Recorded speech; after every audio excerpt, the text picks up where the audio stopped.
Hey, what's up everybody? It is Kellen here from Start Your Systems and welcome back to MX Simulator, where today we're going to be previewing the 2023 San Diego Supercross by playing a replica version of the 2023 San Diego Supercross track in-game, kind of showing off the track here in MX Simulator as we roll into what is now round 2 of Monster Energy Supercross in 2023 after Oakland was postponed this past weekend. So yeah, this is already going to be round 3 of the MX Simulator series. As you guys are watching this, the third round of the MX Sim series will have already happened, but recording this beforehand just to get a little first-hand look at the track, kind of talk about the track, lay out some of my thoughts on what I think this track is going to race like, not only in Sim, but also in real life this weekend, and what I think of this track, because this is the first time that the San Diego Supercross will be inside of Snapdragon Stadium. Snapdragon Stadium is basically on the site of the old Jack Murphy / Qualcomm Stadium in San Diego, which was torn down a couple of years ago. And the last time they raced Supercross in what was then Qualcomm Stadium was 2014, I believe, before they went to Petco Park, and they've been at Petco Park since 2015. Had, I guess, whatever it is, 7-8 races there. Now we're going over to Snapdragon. I would assume that's just because it's a little bit cheaper to get the stadium, plus it's also ease of access wise a little bit easier for the teams and riders and all that stuff. Because Petco Park used to always be a bit of a nightmare. You had to park pretty far away for the trucks and the riders and everything like that. And then you had to wait for traffic and a trolley and some other things to even get into the stadium. So logistically, I can imagine that it's going to be a little bit easier at Snapdragon than at Petco. As cool as Petco was being downtown, it'll maybe be a little bit nicer to not be in the hustle and bustle of the main city this coming weekend, but we'll see. I've never actually been to the stadium before, so I don't know, even though I'm from the San Diego area. So I'm kind of excited to see it and see what the new home of the San Diego Supercross has to offer for us. But in terms of the track, this is going to be the first football stadium track that we'll have all year. Obviously, real life has only had one race, and it was in a baseball stadium inside of Angel Stadium. But round 2 in Oakland is also technically in a baseball stadium. It is where the Oakland Athletics play, but it is the last of the multi-purpose stadiums, I believe, at this point in time. I think all the multi-purpose stadiums have just about gone by the wayside, but the Coliseum used to be used for football and a bunch of other activities, and now it's just for the Athletics baseball team. But yeah, it's, I think, more classified as a baseball stadium. It's got that kind of floor space, and the track that was going to be built in Oakland was much more of like a baseball stadium type track, like a diamond, instead of like a rectangle, which is what a football stadium track is like. So this is more of a rectangle, which means, long rhythm lanes and, a few corners here at the end zones. But that's pretty much it. You usually get those 6 lanes in. You get the start, which is right in the middle of the stadium this time, and runs about 3/4 of the way down the stadium before a left-hand first corner over the back of a bull berm. And then the rest of the track, I feel like, is a pretty almost standardish layout that we've seen before. The only thing that is pretty unique about this layout that I'm not sure I've ever seen before, or I've ever seen them really try, but I wish they would do more of, is they're using quite a bit of the start straight as like almost an extra lane and U-turning in the middle of it. So I'd have to imagine that this weekend they're going to roll a ton of tough blocks and bails. So like, look at this, you triple and then you actually join up with the start straight here, and it goes a little while down here before you got this little U-turn. And look at all these extra bails that are in the middle of the start straight now that they're going to have to pull out this weekend. Like, that is something I don't think I've ever seen before. I've wanted them to do that for a long time because I want to see them utilize a lot of the floor space, and the start is basically using up 2 whole lanes because it's 22 riders wide basically. So you can really fit 2 extra lanes where the start straight is, but because the start is there, it always takes away some of the lanes. So I wish they would almost like put some stuff down the middle of a start straight sometimes and actually use it as like 2 separate lanes as well as part of the track. So I kind of like with the, what they've done here this weekend. It feels like it's a little bit like a subdued version of it because they're really not using the start straight as a whole lane. They're just kind of like going up it and then using a little marker as a U-turn and then going back down it, but not going all the way down it. They're cutting off on both sides and peeling out. So it's cool. I'd like to see a little bit more of it, but I'm kind of curious to see how it races because it's going to make a very kind of like one-line, flat-tracky, inside line type of turn on flat ground, which we don't normally get in Supercross. It's pretty rare to have like completely flat ground U-turns like this one will be. So a little bit unique, but yeah, like I said, the rest of the track, it has these triples on either side of the little start straight thing right there. This first rhythm lane, I feel like, has a couple options. There's one that I feel like is going to be really the main one, these guys, because they can soak things up so well, which is going to be double in, step on, step off, double out. I don't know that for sure will be it. And then for some reason, I don't feel like they're going to triple in here. I could foresee this, though, double, triple, and then triple on the table, off, and then double out.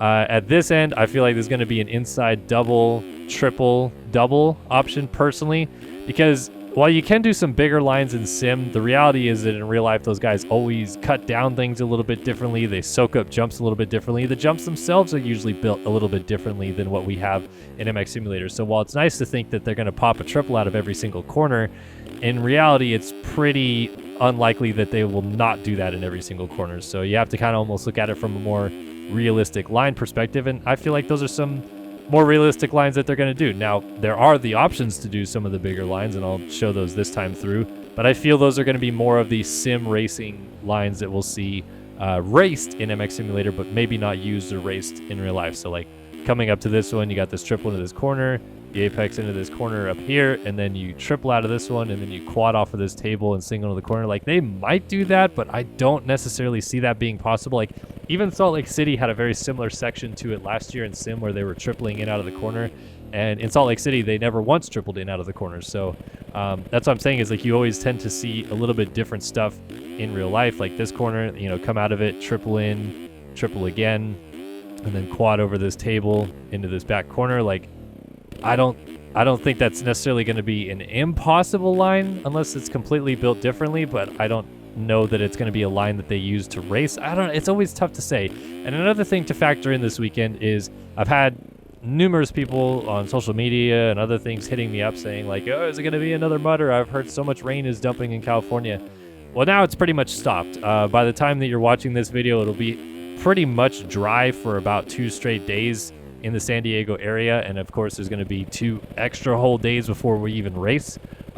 So they're going to be able to fix up the track and make it nice and neat. I've heard they're bringing extra dirt in, or they're changing some dirt out and stuff like that, because there was a monster jam in Snapdragon Stadium that was super muddy this past weekend. But I think that, you know, there's going to be plenty of time for it to dry out, plenty of time for them to build a good track. The only thing I'll say is that I think it may tend to get a little bit softer because of it, just because, not because it's going to be like really wet or have these transitions that are going to be bad necessarily. It might be that way, but I don't think so. I think it's going to be because they don't have enough time to pack the dirt, which is something that they normally have, you know, a few days to pack it, let it sit, roll it again, pack it again, all those extra things. And they're not going to have the opportunity this weekend to do that. Finally got that triple in out of this corner, but it really only sets up a triple single. Anyway, they're not going to have the opportunity to do that this weekend because they're going to have to pretty much rush to build a track in a day or 2, and then only have a couple of days before they might even be riding Friday press day this week. I don't know yet. Like, there's supposed to be a Friday press day. I would be going to it, of course, but at this point in time, I don't know if that is still on or not, or what the plan is. So maybe they ride press day. Maybe we get a little bit better, clearer picture of what the track is going to be like, but I don't necessarily think that it's going to affect racing all that much. It might just affect a couple of those things like a press day or how much the track is packed in or whatever. Might be a little bit softer. Maybe it means that they don't triple in as many rhythm sections, but for the most part, it's going to be a dry track and it'll be a perfectly fine racetrack. So calm down, people. I know that it's been raining here. I live here, but it's not going to be the end of the world. We're still going to get a perfectly good San Diego Supercross in this weekend. As for results and all that stuff, by the way, I will be doing like review videos each week. I had someone comment and ask me that whether I'll be doing like race review videos and talking about the races. I will. The only reason I did not do Anaheim was because I had lost my voice in Anaheim for the opener and didn't really get it back until basically the stream for Oakland, but even then it was still pretty rough around the edges, so I was almost probably that Friday after Anaheim before my voice was fully back, and by that point in time I felt like it was a little bit of a lost cause to talk about the race and review it in that sense and form. So I'll get back to the reviews once we get finally get the second round of the series in and talk about the pro races. I mean, Anaheim 1 was wild. Tomac leading, crashing, getting up, still passing a bunch of people, winning. Malcolm Stewart leading, then crashing late. Justin Barcia leading, then crashing when he was in second place. Chase Sexton almost crashing the lead away, then still finishing third. Cooper Webb coming from way back and finishing second. Dylan Francis with a bad start gets fourth. Ken Roxon right into the top 5 on a Suzuki. Like, so many different nuanced details and storylines from Anaheim that honestly, even if I were to review Anaheim 1 and give you like a full spectrum of my thoughts and opinions, I don't know that anything I would say would really give any clear answers or takeaways from Anaheim 1, other than that, Tomac looks like he is about as ready to go for a season as he's ever been. But the rest of the field, it's like, I don't know, like Sexton was good and bad. Cooper Webb had a bad start, but rode good the rest of the race. Dylan Ferrandis looked good in his heat race, but had a bad start in the main event. Ken Roczen is solid, but obviously needs a little bit more work on the Suzuki to be, I think, up at the front pace. Malcolm Stewart, don't crash, like just a bunch of weird things like that where we maybe need to get a few rounds deep before we're like, okay, now we're starting to see a little bit of a more normal trend of which way this series is going to go, because right now it is wild and crazy, and so much stuff is still left to be happen in this series that I don't know. We'll have to see. But maybe we get a classic Tomac versus Webb championship in what is Tomac's final year. That would be a lot of fun. The 250 class, there's not much to talk about there either. Jet Lawrence wins. RJ Hampshire was good. So was Cameron McAdoo. Austin Faulkner got hurt, which seemed to be maybe Jet's biggest competition. So hopefully we don't have a snooze fest west, but maybe we do. And I think that'd be okay, because I'd rather see, personally, Jet Lawrence have a decent year, win a title if that's what it takes, and move up to the 450 class hungry and ready to contend in the 450 class and not get hurt. The last thing I want is for him to be, trying to just take it easy and not move up to the 450 class too early to stay on a 250 and then still get hurt on a 250. But yeah, we'll see. So I think coming into this weekend, I'm just going to keep it pretty status quo. I would say that my winners this weekend, you would have to assume, would be Tomac and Jet based on what we saw at Anaheim. So Tomac was arguably the class of the field.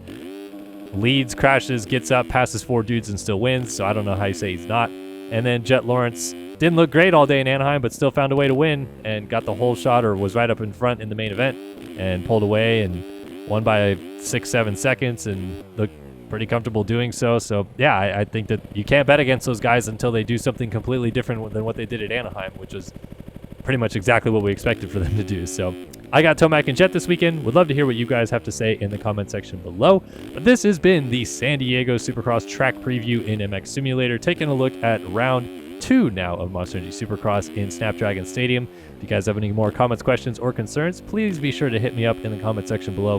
Happy to answer those for you guys. Be sure to download the track in the description below as well. And I hope to see you guys in the next one. So long for now.